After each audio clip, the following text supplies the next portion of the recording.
بسم اللہ الرحمن الرحیم۔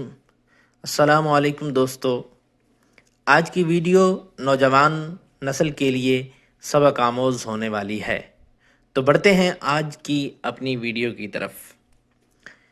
ایک شخص حضرت ابراہیم بن ادہم رحمۃ اللہ تعالی علیہ سے بحث کر رہا تھا کہ برکت نام کی کوئی چیز نہیں ہوتی۔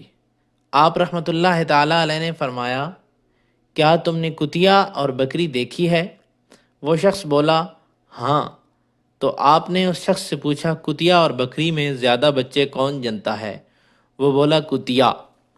آپ نے فرمایا، تمہیں بکریاں زیادہ نظر آتی ہیں یا کتے؟ وہ بولا، بکریاں۔ حضرت ابراہیم بن ادہم رحمۃ اللہ تعالی علیہ فرماتے ہیں، حالانکہ بکریاں ذبح ہوتی ہیں مگر پھر بھی کم نہیں ہوتی، تو کیا یہ برکت نہیں ہے؟ اسی کا نام برکت ہے۔ پھر وہ شخص بولا، ایسا کیوں ہے کہ بکریوں میں برکت ہے اور کتوں میں نہیں؟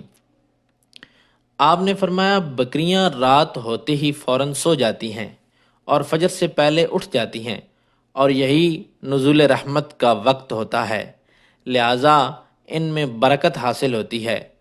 اور کتے رات بھر بھونکتے ہیں پھر فجر کے قریب سو جاتے ہیں، لہٰذا وہ رحمت و برکت سے محروم ہوتے ہیں۔ پس یہ غور و فکر کا مقام ہے کہ آج ہمارا بھی یہی حال ہے۔